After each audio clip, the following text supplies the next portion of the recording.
Belum.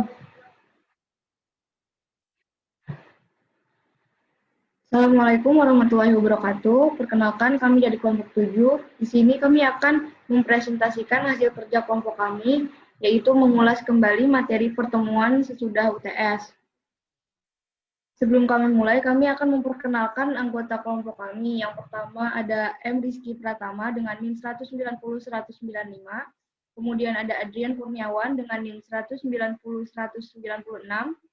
Lalu ada Silviana Zuliardini dengan NIM 190-197.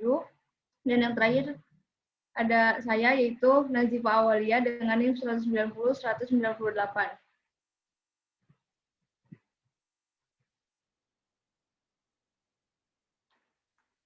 Topografi. Topografi adalah suatu tahapan pekerjaan survei seismik darat dan transisi atau area darat untuk mempersiapkan lintasan survei seismik dengan menempatkan koordinat shot point dan receiver di lapangan. Adapun survei topografi yang meliputi kegiatan topografi itu sendiri, yaitu pertama ada survei lokasi atau scouting untuk akses jalan dan objek lain. Yang kedua ada pengukuran titik kontrol benchmark atau BM. Yang ketiga ada pengukuran dan penempatan patok sumber getar atau shot point dan penerima atau trace. Yang keempat ada pembuat rintisan atau clearing, tangga-tangga, steps, dan titian yaitu bridging. Dan yang terakhir yaitu pembuatan peta. Yang pertama survei lokasi untuk akses jalan dan objek lain. Tahapan yang pertama itu tahapan awal survei, kemudian informasi mengenai kondisi lapangan area survei seismik atau akses jalan dan objek lain, yang kemudian untuk mobilisasi kru dan peralatan menuju lokasi area. Yang kedua ada pengukuran titik kontrol atau benchmark. Yang pertama itu pembuatan titik kontrol dilakukan dengan mendistribusikan benchmark GPS atau BM GPS pada seluruh area. BM GPS dipasang pada area survei sesuai dengan distribusi maksimum tiap 5 km atau pada ujung lintasan survei. Titik BM yang telah diketahui digunakan untuk menentukan koordinat-koordinat lain yang belum diketahui, misalnya koordinat shot point atau koordinat receiver. Yang ketiga ada pengukuran dan penempatan patok sumber getar atau shot point dan penerima atau trace. Yang pertama ada pengukuran lintasan seismik yang meliputi pengukuran SP dan TR yang dilakukan dengan menggunakan peralatan total station. Yang kedua ada posisi koordinat SP dan TR sangat penting karena menyangkut dengan kualitas data yang akan dihasilkan. Yang ketiga ada bagian topografi yang melakukan penguploadan atau pematokan koordinat-koordinat SP dan TR teoretik yang telah didesain. Yang keempat, pembuatan rintisan atau clearing, tangga-tangga atau steps, dan titian atau bridging. Yang pertama itu ada rintisan dibuat untuk mempermudah dan memperlancar operasional kegiatan survei ketika menemukan lokasi yang tidak bisa dilewati seperti irigasi, parit, sungai atau rawa, sehingga mengefektifkan waktu dan kerja kegiatan selanjutnya.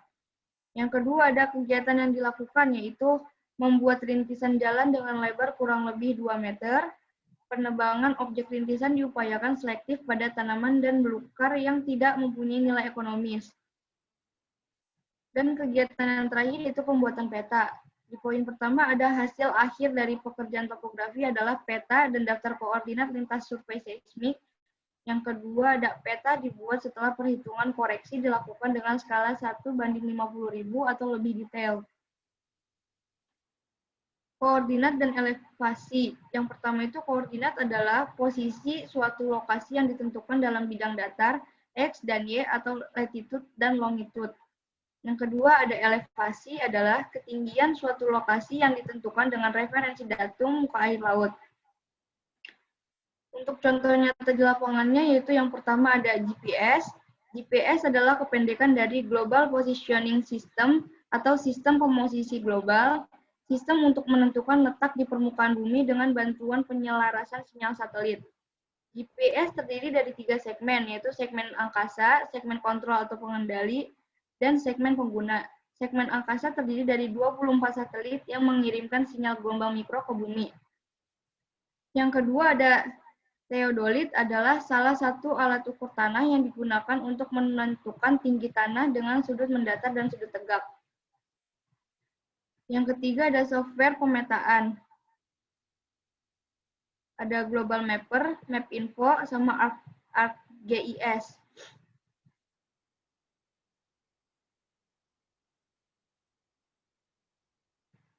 Ini yang mana lagi? Kita dulu dong, di stop dulu. Nggak bisa ya? Baik, untuk slide berikutnya. Baik, untuk slide berikutnya akan dijelaskan oleh rekan saya, yaitu Silviana Juliardini. Next, Ki. Baik, terima kasih untuk moderator. Saya di sini ingin melanjutkan tentang pemboran dangkal atau short hole drilling. Yang pertama yaitu ada kedalaman lubang ditentukan oleh parameter tes atau uji percobaan yang dilakukan sebelumnya. Yang kedua yaitu ada kedalaman lubang bervariasi antara 20 sampai 30 meter dikarenakan kondisi lapisan lapuk yang cukup tebal di Indonesia. Yang ketiga ada KKS harus mendapatkan persetujuan dari Divisi Eksplorasi SKK Migas terkait desain atau jadwal tes parameter sebelum pelaksanaan kegiatan short hole drilling. Dan di bawah yaitu contoh dari kegiatan pemboran dangkal atau short hole drilling. Next. Di sini masih ada lanjutannya yaitu operasi drilling short hole seismik. Yang pertama yaitu survei seismik darat di Indonesia pada umumnya menggunakan bahan peledak sebagai sumber getar yang ditempatkan di dalam lubang. Yang kedua yaitu ada kedalaman lubang ditentukan oleh parameter tes atau uji percobaan yang dilakukan sebelumnya. Yang ketiga yaitu kedalaman lubang bervariasi antara 20 sampai 30 meter dikarenakan kondisi lapisan lapuk yang cukup tebal di Indonesia. Yang keempat yaitu ada KKKS harus mendapatkan persetujuan dari Divisi Eksplorasi SKK Migas terkait desain dan jadwal tes parameter sebelum pelaksanaan kegiatan short hole drilling. Next, please. Dan di bawah yaitu ada contoh atau gambar aktivitas short hole seismik. Selanjutnya akan dilanjutkan oleh rekan saya.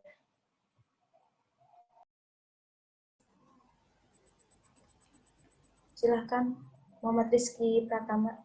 Selanjutnya ada pengisian preloading. Yang pertama, pengisian bahan peledak preloading dilakukan segera setelah pemboran selesai untuk menghindari efek pandangan dari runtuhan di dalam lubang. Yang kedua, pengisian sumber getar dilakukan oleh loader crew yang dipimpin oleh seorang shooter yang memiliki surat izin yang masih berlaku dari Pusdiklat Migas Cepu atau instansi lain. Dan di bawah adalah contoh dari pengisian atau preloading. Selanjutnya akan dibacakan oleh rekan saya.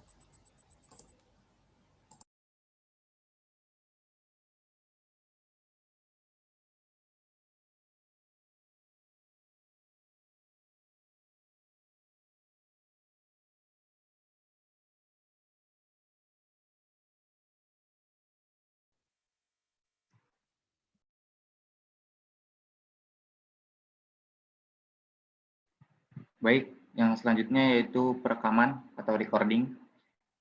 Recording sendiri yaitu merekam data seismik ke dalam pita magnetik atau tape yang nantinya akan diproses oleh pusat pengolahan data atau processing center. Sebelum melakukan recording, kabel dibentangkan sesuai dengan posisi dan lintasannya berdasarkan desain survei 2 dimensi. Pada saat recording, yang memegang kendali adalah observer dengan memakai perlengkapan alat recording yang disebut labo. Yang pertama, peralatan recording ini peralatan yang digunakan dalam proses recording adalah kabel trace atau kabel penghubung antar trace. Selanjutnya ada geofon, yaitu penerima getaran dari gelombang sumber yang berupa sinyal analog. Selanjutnya ada stasiun unit atau pengubah sinyal analog dari trace ke dalam digital yang akan ditransfer ke labo. Dan yang terakhir ada power station unit yang berfungsi memberikan energi pada stasiun unit 70 ampere dengan 16 volt, dengan tegangan 16 volt.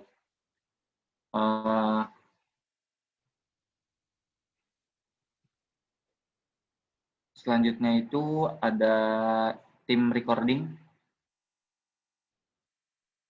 Dalam perekaman atau recording berikut tim recording ini. Yang pertama, kru bentang bertugas membentangkan kabel dari geofon, dan geofon. Yang selanjutnya ada kru bangkit, yaitu mendistribusikan dan mengambil kabel dan geofon. Selanjutnya ada kru rojok, bekerja menanamkan geofon. Kru shooter siap untuk meledakkan eksplosif yang sudah tertanam di lubang. Selanjutnya ada kru crossing river, yaitu membentangkan kabel di atas sungai.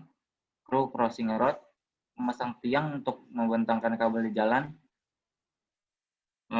Selanjutnya ada kru stop noise, yaitu untuk bertugas untuk meredam suara-suara gangguan.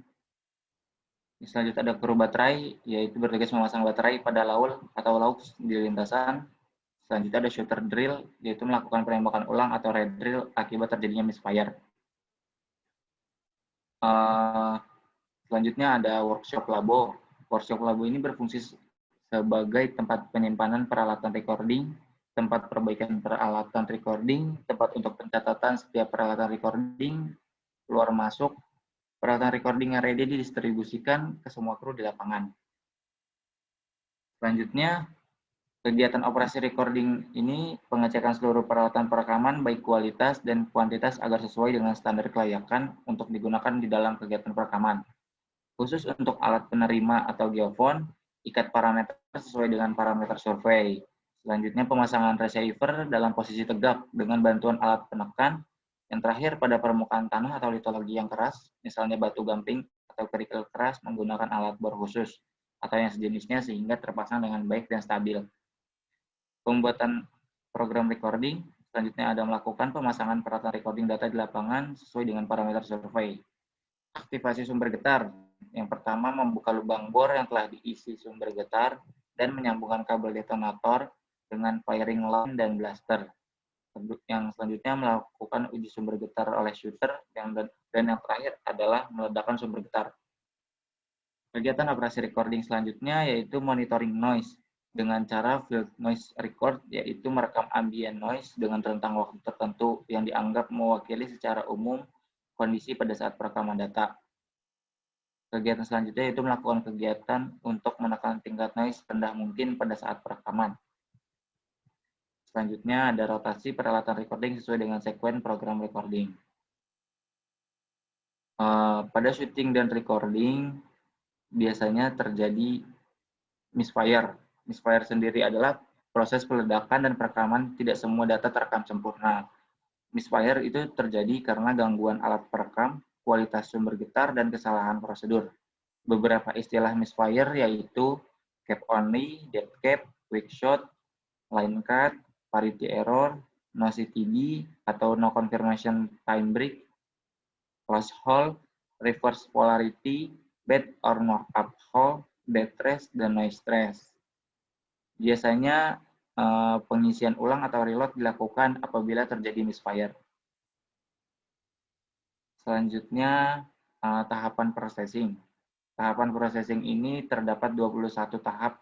Yang pertama ada raw data, geometri 2 dimensi, koreksi refraksi statik, low cut filter, denoise anomalous amplitude 1, true amplitude recovery, yang ketujuh surface consistent deconvolution, yang ke-8 denoise anomalous amplitude 2, yang ke-9 filter FK, yang ke-10 analisis kecepatan 1, 11 koreksi statik residual 1, yang ke-12 analisis kecepatan 2, 13 koreksi statik residual 2. Selanjutnya prekondisi migrasi termasuk random noise attenuation dan time variant filter.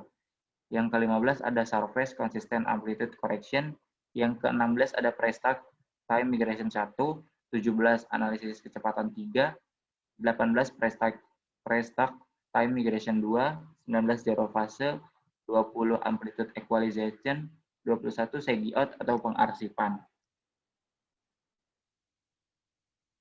Baik, sekian dari saya kembalikan kepada moderator.